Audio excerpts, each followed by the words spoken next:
Assalamu alaikum. Bismillahirrahmanirrahim. Today, another organic chemistry class. We are again with pericyclic reactions.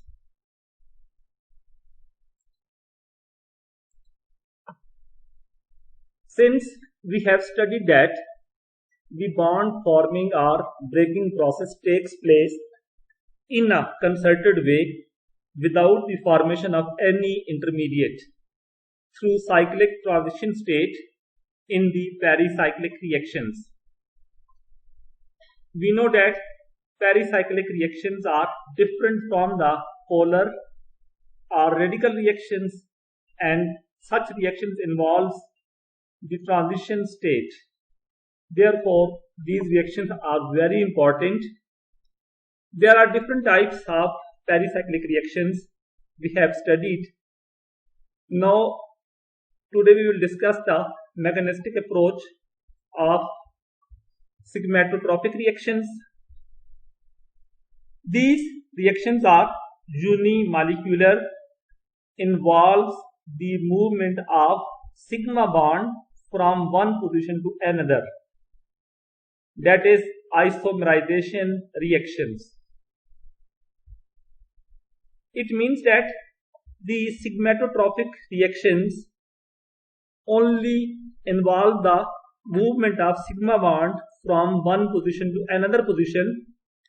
Such reactions are generally termed as isomerization reactions, and one of the most important example is the Claisen rearrangement. The sigmatotropic rearrangement occurs when an aryl ether was heated without solvent and an orthoallyl phenol resulted. It is a very important example of Claisen rearrangement. When phenylallyl ether is heated, इसको heat किया जाएगा, rearrangement होगी कि this allyl portion ये phenyl के साथ directly attach हो जाएगा और जो ईथर वाला पोर्शन है it is converted into the alcoholic group. Now, mechanism of Claisen rearrangement. The first step in this reaction is a pericyclic reaction of type that we will learn to call a 3,3 sigmatotropic rearrangement. The 3,3 sigmatotropic rearrangement means that there is a 6-membered cyclic transition state. Here the transition state formed between this allyl group is a 6-membered transition state. Therefore, this is termed as 3,3 sigmatotropic rearrangement. This is one type mechanism, one-step mechanism without ionic intermediates or any charges. Just like a cycloaddition, the arrows go round in a ring. The difference between sigmatotropic and cycloaddition is that one of the arrows start on a sigma bond instead of on a pi bond. The second step in the reaction is simple ionic proton transfer to regenerate the aromaticity.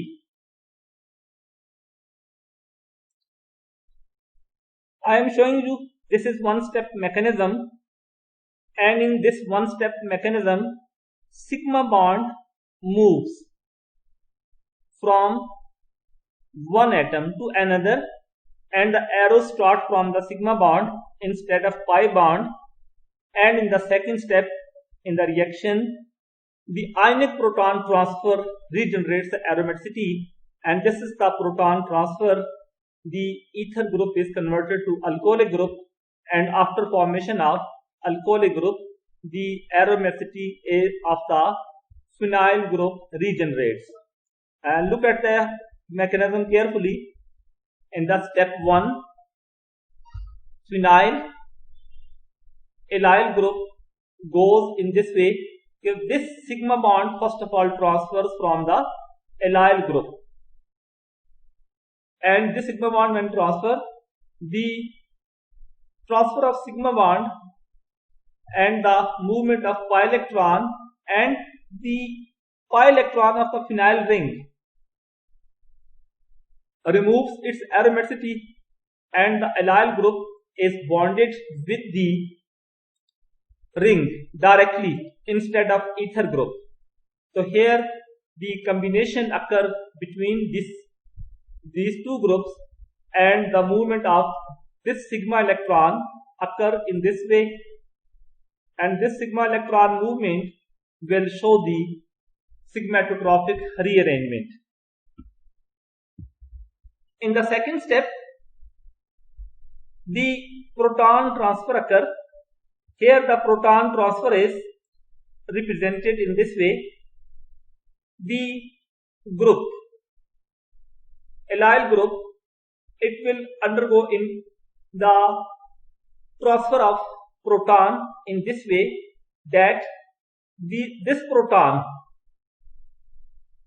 loses the pi electron and this will loses pi electron in this way, and again the pi electron are restored and it will become again the aromatic, and this proton will taken up by the oxygen, and when oxygen will take up the electron, the alcoholic group is formed and aromatic character is restored in the second step of the sigmatotropic rearrangement.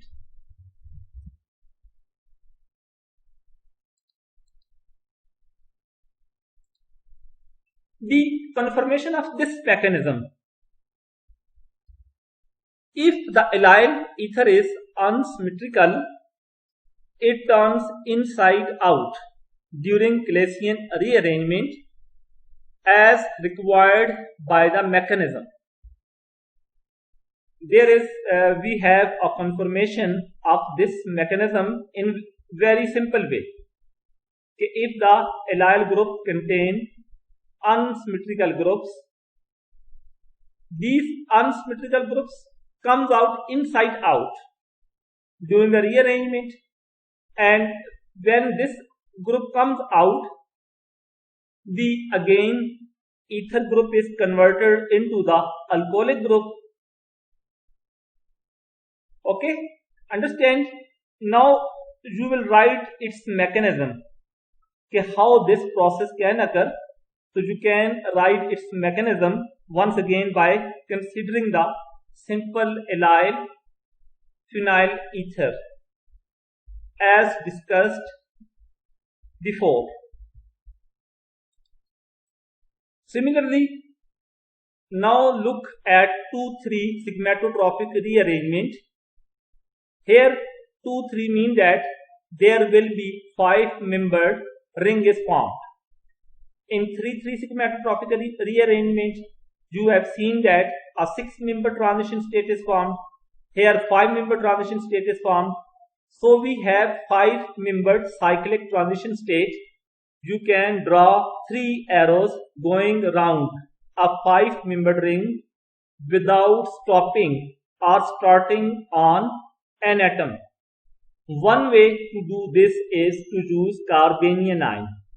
Here the 5-member ring is formed and the intermediate may form is the carbanion ion. In carbanion ion, you can see here, so first of all, this is again allyl phenyl ether. The butyl lithium will remove electron from the phenyl group, and this removal of proton produces the carbanion ion. Here this carbanion ion will attach on the pi electrons, and the pi electron moves in this way, and oxygen is get negatively charged and anion, and in the second step the proton transfer occurs, and this proton transfer produces again the alcohol. So you will write its mechanism once again like the mechanism of simple allyl phenyl ether in 3,3 sigmatotropic rearrangement. So its mechanism is in very simple way. In this way, you will first of all remove the proton from the the phenyl carbon atom, and this removal of proton will produces the carbanion ion, and this proton is inserted in the second step and the alcohol is again formed.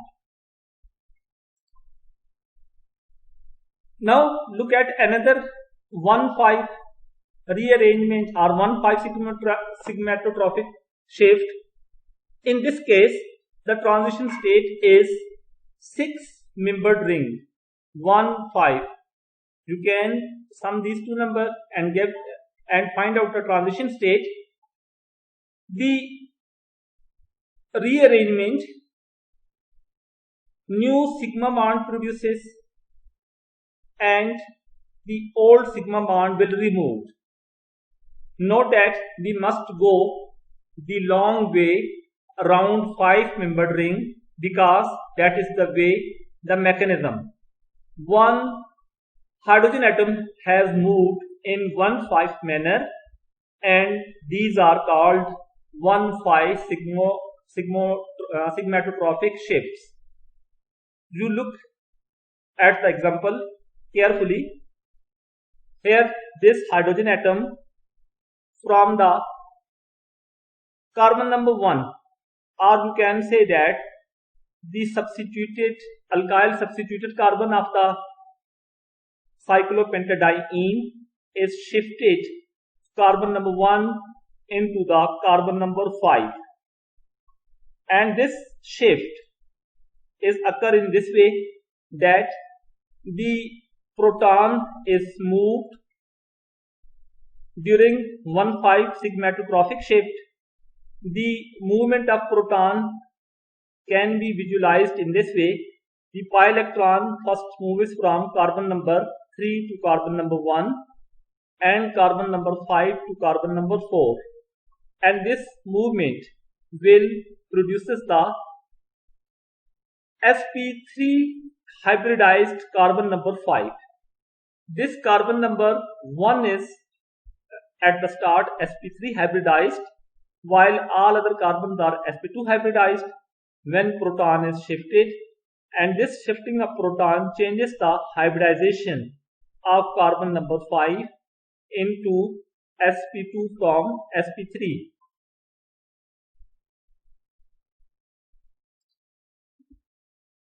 There is another type of pericyclic reactions, the electrocyclic reactions.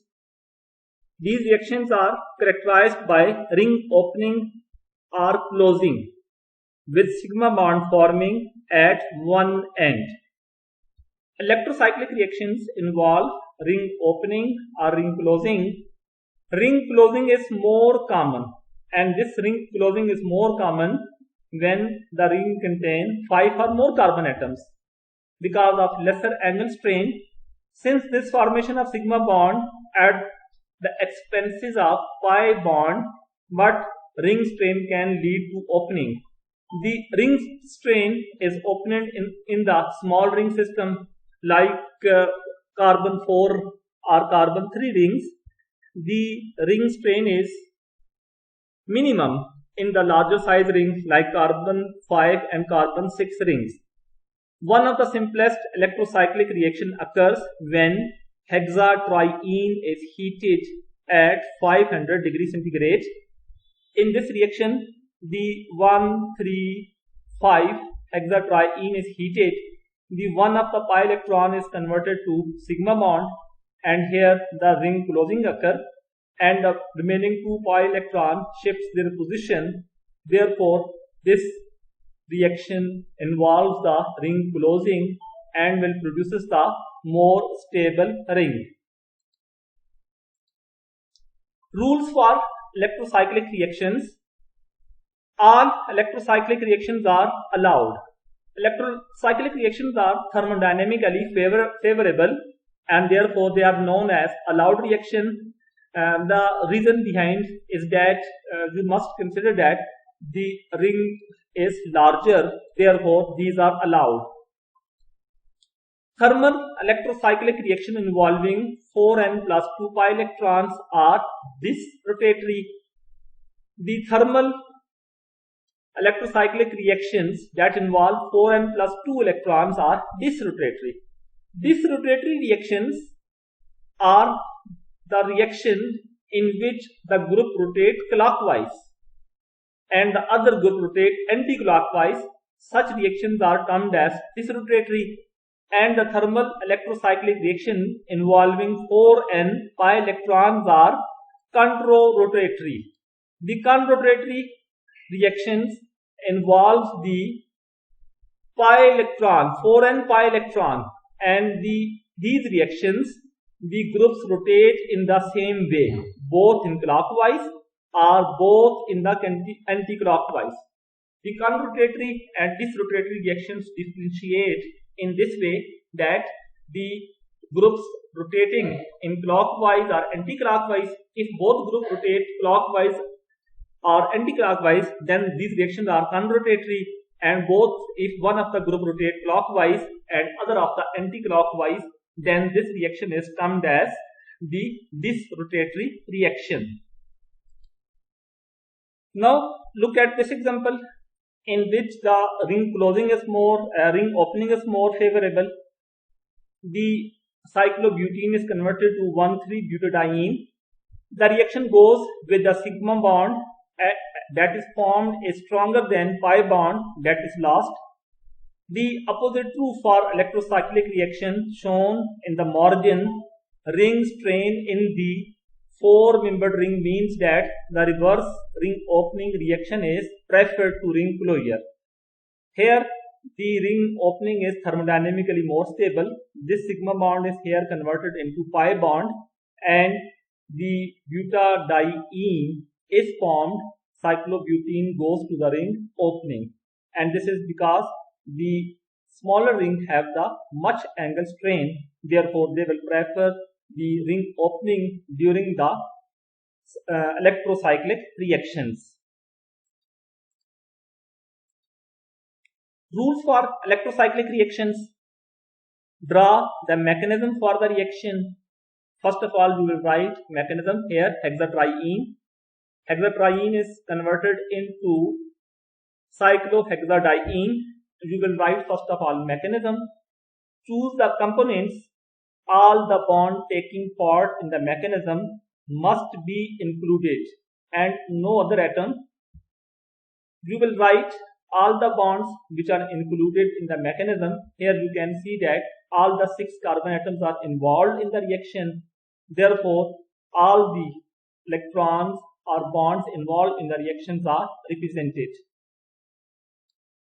Next rule is make a 3-dimensional drawing of the way the components come together for the reaction, putting in orbitals at the end of components. We will write the electron in this way that there is a pi bond between them, and the terminal pi electron they will undergo in the sigma bond formation, or here the ring closure occur, and join up the components when new bonds are to be formed. Make sure you join orbitals that are going to form new bonds. Here the new bond formation occur, and these new bonds you can ensure their formation in the ring closing. Label each component or depending on whether new bonds are formed on the same or new or on opposite side, and we will label each component, and this labeling will be indicated in the step number 1 that here the ring closing is occur by the combination of 2 pi electrons, and this ring closure will produces the cyclohexadiene instead of 1,3,5 hexatriene. So 1,3,5 hexatriene is converted to cyclohexadiene during the electrocyclic reaction. Thank you. Any question?